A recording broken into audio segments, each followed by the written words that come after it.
Hi guys! Ako nga pala si Ness at nandito nga kami ngayon sa Pilipinas para magbakasyon. Ito na nga yung nakakalungkot na araw. Ang pag-alis nga na naman namin. Nag-commute na nga lang kami dyan papuntang airport. Hindi na nga kami nagpahatid dyan dahil mas nakakalungkot nga pag hinatid pa nga kami sa airport.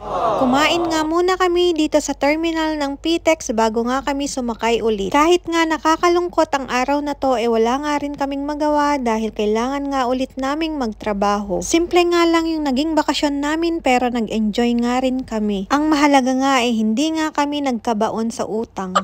Dahil marami pa nga kaming ipapagawa sa bahay at malaki pa nga yung gagastusin namin. Kaya kinontrol nga namin yung mga sarili namin para nga hindi magkautang. Ilang minuto nga lang din na pagsakay nga sa bus andito na nga rin kami sa Terminal 1. Pagkarating nga namin sa airport pumila nga rin kami agad at ang mga requirements nga passport, ID, balik manggagawa at e-travel. After nga namin pumila andito na nga rin kami sa immigration. Kinuha na nga rin namin itong 550 na bigay nga ng OWA. At ibinili na nga rin namin ito ng pagkain. After nga ng ilang oras na pag-aantay, pumasok na nga rin kami dito sa eroplano. Kagigising nga lang namin dyan dahil nakatulog nga agad kami. May narinig nga kaming chicken or beef kaya naman nagising nga agad kami.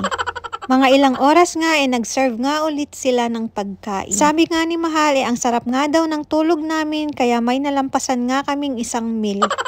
After nga ng ilang oras na biyahe andito na nga rin kami sa Jeddah Airport. Connecting flight nga kami kaya naman mag-aantay nga kami dito ng 4 na oras. Very good nga ngayon ang Saudi Airlines dahil hindi na nga kami delayed ng ilang oras. Grabe, ang laki nga at ang lawak nitong airport ng Jeddah. Chinek nga lang namin kung anong gate kami at pumunta na nga rin kami doon para nga magtambay. After nga ng ilang oras pinasakay na nga rin kami. Maliit na airplane nga lang to kaya naman konti nga lang yung nakasakay.